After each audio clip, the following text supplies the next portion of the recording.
Today we're going to hit one of the hottest topics in Halo, and honestly most FPS games these days, and that is the age-old debate: is controller too strong? Is mouse and keyboard the superior input method? Is aim assist a legal aimbot? All those good things that you hear all the time, that is what we're going to be talking about today. Before we get too deep into it though, because I have stats I want to show you guys that were put together by a person by the name of Alfie on Reddit, and we're also going to go over all the different kind of things that mouse is better at, controller is better at in Halo, and kind of talk about Halo as a whole. I do first want to talk about why aim assist exists. One of the things that I constantly get asked in my streams is, if aim assist is so strong, or if it's such an issue, why can't it just totally be removed? That just doesn't make sense. Now don't get me wrong, there are console shooters or controller based shooters that do not have aim assist. For example, I believe Rainbow Six Siege is one of those, but first of all, that's a totally different style of game. The time to kill in that game is extremely fast, and you don't really have to track people at all. And also, for being honest, controller isn't a viable input method in that against mouse and keyboard. You can play controller on console against other controller players, but even Siege has a problem where people use mouse and keyboard on console, therefore having a huge advantage. Now moving over to Halo or many other shooters, Fortnite, Apex, Warzone, take your pick, they all had their controversies with controller aim assist and the whole mouse and keyboard versus controller debate. Everyone always says that mouse and keyboard players are elitist, they think it's the superior input method, and therefore how come they're complaining that these lowly controller players are able to beat them in fights? Well, before we get into that, the reason that aim assist exists is because when you play mouse and keyboard, you have an entire mouse mat, and some people have huge ones, right? They're an entire desk big, and you can use that with your mouse, your whole arm, your wrist, to make minute adjustments, to go left and right, to do everything that you need to in order to aim at someone in a shooter. Now on the other side, when you're playing on a controller, all you have is the little thumbstick that you play with your thumb. Not only that, when you're using a mouse and keyboard, you can go left and right at any point that you want. However, when you're using a thumbstick, if you're aiming to the right and then you want to aim to the left, you have to cross your thumbstick kind of across the middle. So obviously, logically, you're going to be able to be a lot more precise on mouse and keyboard than you ever are on controller. However, it's important to realize that most people play games on controller. Sure, a lot of PC players obviously play mouse and keyboard, and there are a select few that play mouse and keyboard on consoles these days as more and more games support that, but your standard player, your casual player, even somewhat of a more hardcore player, most likely still plays their video games sitting on a couch with a controller. Maybe if they're kind of a little bit more into it, they sit at a desk and play with a controller. Now, I'm not saying anything is wrong with it, I'm just saying that on a wider scale, more people play with controllers than mouse and keyboard, so it's important that a controller player feels that they can play the game. If you've ever wondered what Halo feels like with no aim assist, try and shoot at your teammates. It's extremely difficult, you're pretty much never going to get a 4-shot on anyone, and it isn't very fun. It's very frustrating and very hard. Now, is aim assist too strong in Halo Infinite specifically? We could have that argument all day long, but here's the thing.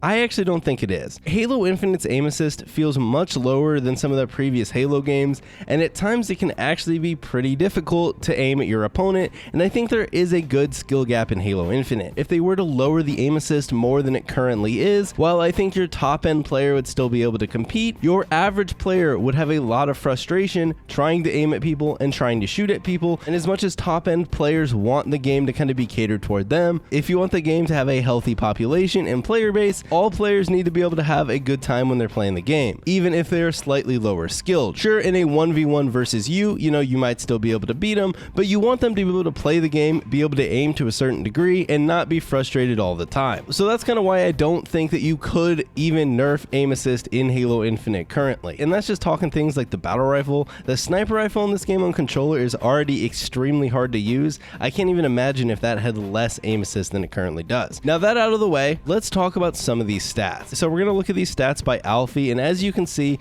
here, he's kind of split it up into 4 different categories, and I'll talk about how he got these stats. There is a website called Halo Tracker where you can view all sorts of stats for different people. You can see their accuracies, which is exactly what this pulled. So here you can see the top 100 controller players and their accuracy numbers here. You can see it for top 100 keyboard and mouse, and then the 50th percentile controller and keyboard and mouse, which for those stats he pulled people from Platinum 6, as that's kind of where Halo Tracker has the 50th percentile of players. Now, obviously, these stats aren't absolutely perfect. Some of those Plat 6 players could actually be on their way up the leaderboards. Some of them could have placed higher than they deserved. Whatever the case, I think this is a large enough sample size that you can kind of get the point, and you can look at this. On average, using your median accuracy, your top 100 controller player is about 16% more accurate than your top 100 keyboard and mouse player, and when you get into the 50th percentile using that median accuracy, your controller players are about 12% more accurate than your keyboard and mouse players. And then you can even see here that your top keyboard and mouse players, the most accurate keyboard and mouse players that he pulled when pulling this accuracy, are about the average when it comes to a top 100 controller player. Now, there are a lot of things that go into this, right? Obviously, as we're going to talk about later, controller does have an advantage when it comes to kind of tracking and having those gunfights,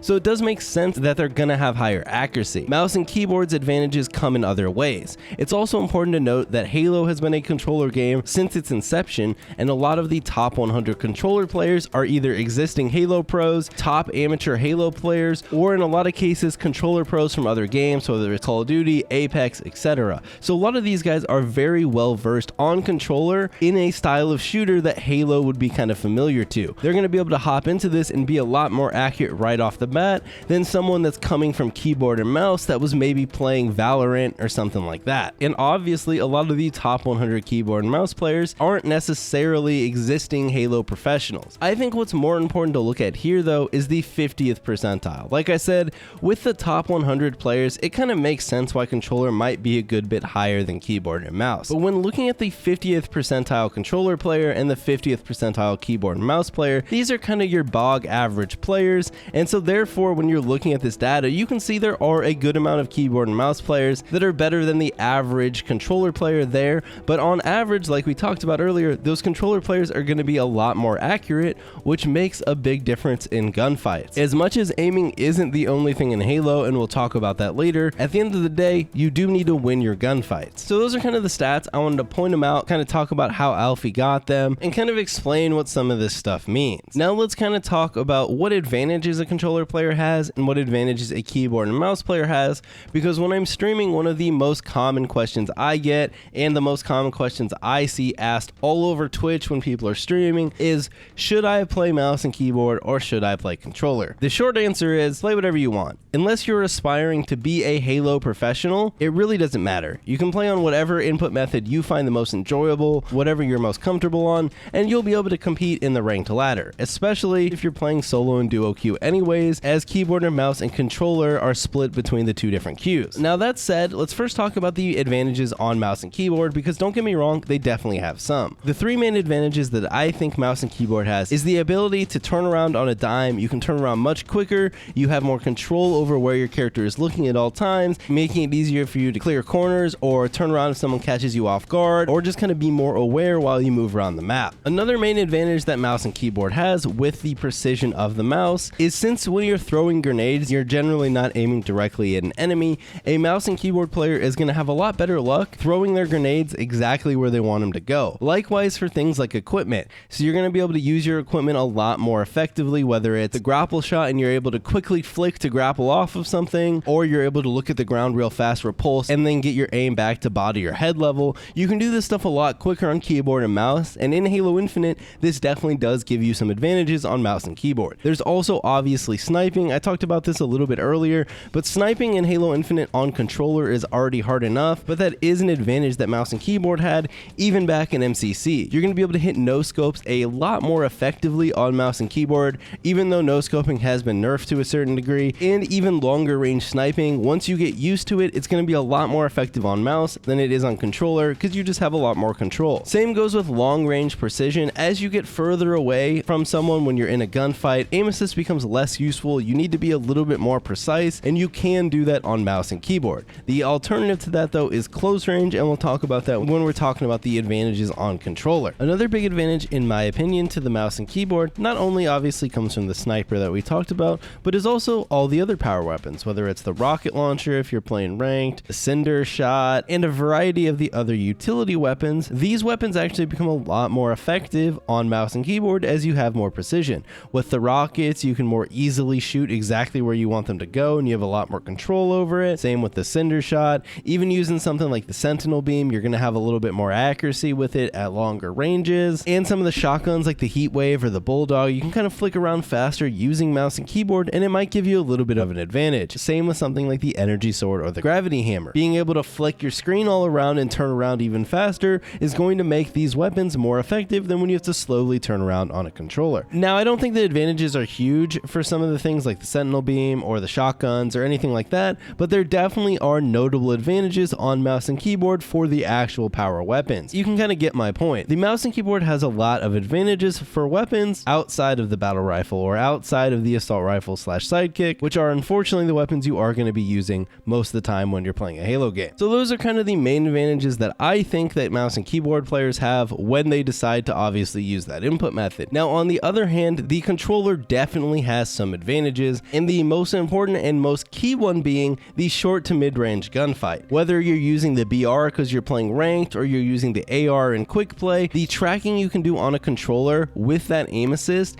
is a hell of a lot stronger than trying to do it all manually on mouse and keyboard. And so I'm going to show you some clips here. This is what it looks like on mouse and keyboard when you're kind of in a gunfight with someone close to mid-range, not touching the mouse at all. As you can see, obviously the game doesn't do anything to help you, and if you actually wanted to stay on that enemy, you would need to manually do all the work with your mouse. Now, I'm not saying you can't do that, but I'm just kind of showing this to prove a point. Now, if you do this same experiment on controller now, where you're only moving your movement thumbstick, you can see that the aim assist actually does a lot of the work for you when it comes to tracking that enemy. Therefore, logically, with only a little bit of input from yourself on the aiming joystick, you're going to be able to be a lot more accurate in those short to mid-range gunfights than a mouse and keyboard player can be, especially for your average controller player versus your average mouse and keyboard player. But I would argue even up into the high echelons of players in Halo Infinite, just due to the way that aim assist works, a controller player is always going to be more accurate short to mid-range with any weapon, whether it's the assault rifle, the sidekick, the battle rifle, whatever weapon you want to track with, it's going to be easier to do on controller. And this is where a lot of that advantage comes from. Taking these gunfights is going to be pivotal to winning a Halo Infinite game.